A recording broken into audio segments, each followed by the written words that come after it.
দুর্গাপুর শহরের একটি গুরুত্বপূর্ণ রাস্তা হলো গ্যামন ব্রিজ থেকে দুর্গাপুর ব্যারেজ যাওয়ার রাস্তা এবং এই রাস্তা ডিপিএল কলোনির মধ্যে দিয়ে যায় এবং ডিপিএল আবাসনের ভেতর দিয়ে এই রাস্তা দুর্গাপুর ব্যারেজে গিয়ে পৌঁছায়।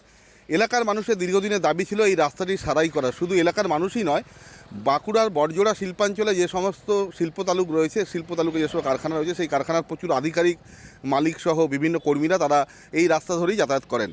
কিন্তু দীর্ঘদিন ধরে ডিপিএল কর্তৃপক্ষ এই রাস্তাটা সারানোর কোনো উদ্যোগ নিচ্ছিলেন না বলে অভিযোগ উঠেছিল এবং অবশেষে দুর্গাপুর নগর নিগম তারা দায়িত্ব নিয়ে বেশ কয়েক লক্ষ টাকা ব্যয় করে এই রাস্তার কাজ শুরু করেছে সম্প্রতি। এটা দীর্ঘদিন ধরে মানুষের একটা চাহিদা ছিল এবং যেহেতু শিল্পপতিরা বড়জোড়া শিল্প তালুকে যান ওখান দিয়ে, রাস্তাটা সত্যি করেই খুবই খারাপ অবস্থা ছিল।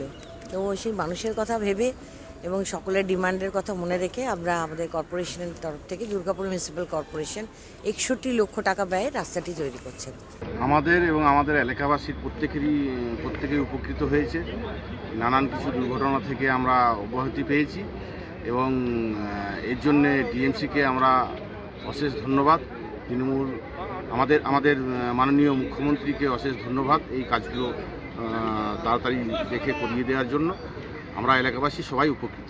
এই রাস্তার উপরে দুটি গুরুত্বপূর্ণ হাই স্কুল রয়েছে, একটি গার্লস স্কুল এবং একটি বয়েজ স্কুল।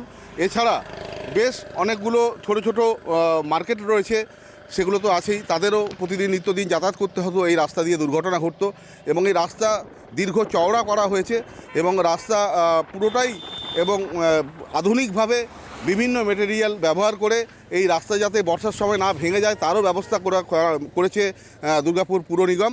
এবং এই ঘটনার জন্য ডিপিএল কর্তৃপক্ষকে যেমন এই এলাকার মানুষ দায়ী করেছেন। আমার শহর দুর্গাপুর থেকে সঞ্জীব সুই, কলকাতা টিভি।